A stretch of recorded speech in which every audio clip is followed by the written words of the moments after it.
દાદરાનગર હવેલીમાં ધોધમાર વરસાદના કારણે શાયલી બાલદેવી વચ્ચેના પુલ પર મોટું ગાબડું પડ્યું છે। નવા બની રહેલા પુલમાં જ ગાબડું પડ્યું। ગાબડામાંથી પાણીનો પ્રચંડ પ્રવાહ વહેતો થયો। પુલ તૂટતા પ્રશાસનના ઉચ્ચ અધિકારીઓએ મુલાકાત લીધી। સલામતીના ભાગરૂપે રસ્તો બંધ કરવામાં આવ્યો છે।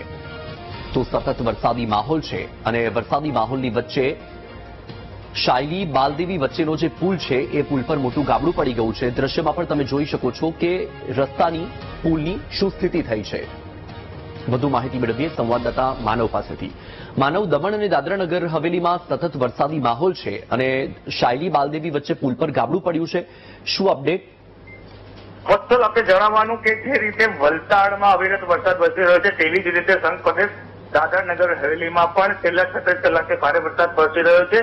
અંદાજે 20 ઇંચથી પણ વધારે વરસાદ આ અંતરિયાળ વિસ્તારમાં ખાબકી ચૂકેલો છે। આ જે દ્રશ્ય જો આપ જોઈ રહ્યા છો એ શાયલી અને બાલદેવી વચ્ચે જે નવો જે રસ્તો બની રહ્યો છે એ રસ્તાના દ્રશ્યો છે ને, જે હજી રસ્તો પૂરો થયો ન હતો અને જે રીતે એક બ્રિજ બનાવવાની જે કામગીરી હતી ને ત્યાં અચાનક જ જે પાણીનો ધસમસતો પ્રવાહ આવ્યો છે અને તે સંપૂર્ણ જે બ્રિજનું જે મોટું ગાબડું પાડ્યું છે અને જે આ નવો જે બ્રિજ બને છે તેમાં મોટા પ્રમાણમાં ધોવાણ થયું છે અને તેને લઈને આ રસ્તો અત્યારે બંધ કરી દેવામાં આવ્યો છે અને ઘટનાને પગલે ઉચ્ચ અધિકારીઓ ઘટનાસ્થળ પર પહોંચી ગયા છે અને સલામતીના ભાગરૂપે જે રસ્તાનો સમગ્ર વિસ્તાર છે તેને કોર્ડન કરી દેવામાં આવ્યો છે। જી વત્સલ। બિલકુલથી માનવ, માહિતી સાથે જોડાવા બદલ આપનો આભાર। તો તમારી ટીવી સ્ક્રીન પર આ દ્રશ્યમાં તમે જોઈ શકો છો કે રસ્તાની અને પુલની પરિસ્થિતિ શું થઈ છે।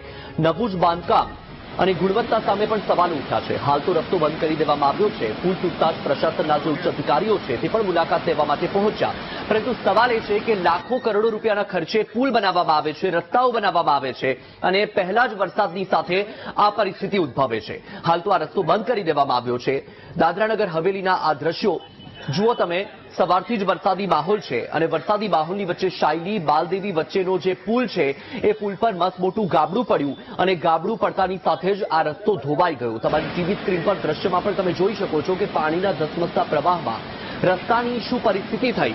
હજુ તો સિઝનનો પહેલો વરસાદ છે અને પહેલા વરસાદમાં જ આ પરિસ્થિતિ, તો ચોમાસામાં હજુ જનતાએ શું જોવું પડશે તેનો અંદાજ તમે લગાવી શકો છો, કારણ કે પહેલા જ વરસાદમાં આ પ્રકારની પરિસ્થિતિ ઉદ્ભવી છે।